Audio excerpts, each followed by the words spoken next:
আসসালামু আলাইকুম। আজকে আমার ইফতার, আমি আমার ইফতার আজকে দেখাচ্ছি আপনাদেরকে। এইখানে দেখেন দুইটা ডাব আছে, আমরা দুইজন। এটাকে কি বলা হয়? এটাকে বলা হয় আমাদের এখানে অরেঞ্জ আমরা বলি। বাংলাদেশে আমি বাংলা ভুলে গেছি, সত্যি কথা, আমি অত্যন্ত দুঃখিত। এরপরে আমার যে প্রিয় যে জুস, সেটা apple cider vinegar, black molasses, honey, lemon, Himalayan pink salt এবং ভালো পানি। এরপরে দেখেন এখানে তরমুজ, এটা তরমুজ। এরপরে পেয়ারা, এরপর ডালিম মানে পমিগ্রেনেট দেখাচ্ছি, পমিগ্রেনেট, এই যে পমিগ্রেনেট। এরপরে হচ্ছে আমাদের প্রিয় খেজুর। অনেকে বলেন শুধু খেজুর দিয়ে এবং পানি দিয়ে ইফতার করার জন্য।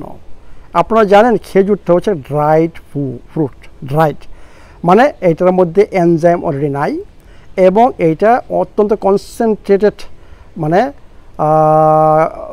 সুগার হয়ে গেছে।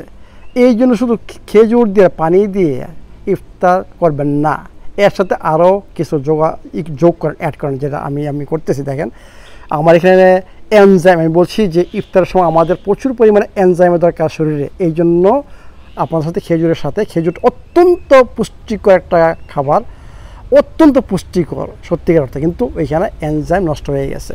এই জন্য আমি বলি যে আপনারা আরও কিছু হার্ট হেলদি খাবার রাখেন, যেমন পমিগ্রেনেট আজকে অ্যাড করলাম, ডাবের পানি অত্যন্ত একটা ইম্পর্টেন্ট। আপনাদের এখানে বেল আছে, বেলের শরবত, আমার যে শরবত আমি সেটা লাইক করি এবং আপনার শরীরকে সমস্ত যে আমাদের এখন বডিতে প্রচুর পরিমাণে অ্যাসিডিক এন্ড প্রোডাক্ট ঘুরতেছে ব্লাডে, সেগুলোকে নিউট্রালাইজ করার জন্য ওইটা অত্যন্ত তাড়াতাড়ি এবং ইমিডিয়েটলি আপনাকে এনার্জি সাপ্লাই দেবে। তো এইভাবে আপনারা ইফতারটা করেন, আপনারা একটা ব্রেন ইউজ করেন, মানে আমাদের এনজাইম এবং আমাদের যে 6টা উপাদান, যে পুষ্টির খাবারের মধ্যে যে 6টা উপাদান, পানি, enzyme, vitamins, minerals, phytochemicals, antioxidants এবং ফাইবার, এগুলোর দিকে একটু নজর রাখুন। ভালো থাকুন, সুস্থ থাকুন।